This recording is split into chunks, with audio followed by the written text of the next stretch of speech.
Mixed by DJ Sahu.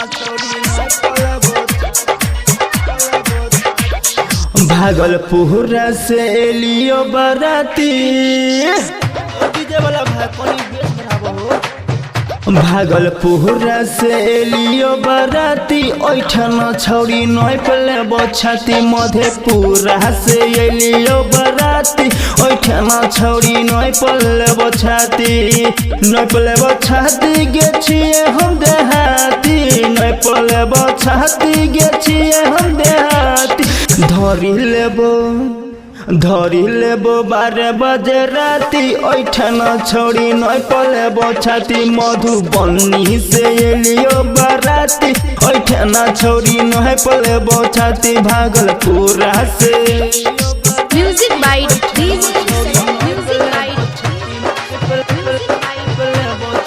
सब बराती घुस जइतोगे भीतर के सील टूट जइतोगे भरल जवानी लुट जइतोगे फूलल सामान फूट जइतोगे भाई सब छोड़ी के भचर छोड़ी नहीं गे करी है भीड़ में छोड़ा संग नहीं रही है डीजे बजा के छोरा करतो पाती सुना ना बाची भागलपुर से लियो बराती ओठन छोरी नहीं पले बछाती मधेपुरा से लियो बराती ओठन छोरी नहीं पले बछाती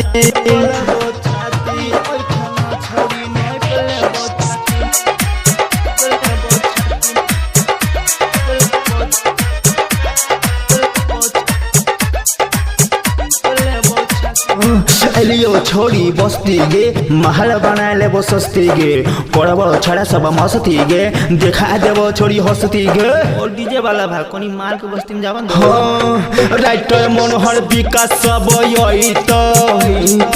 मुनी लाल गौरव फरी यही तो चंदू यमिका छत चोली आधी राती सुना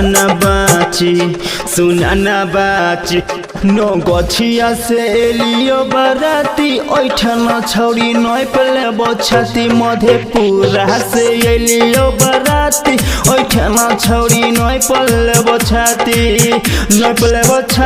गे छिए हम देहाती नय पले बछाती गे छिए हम देहाती धरी लेबो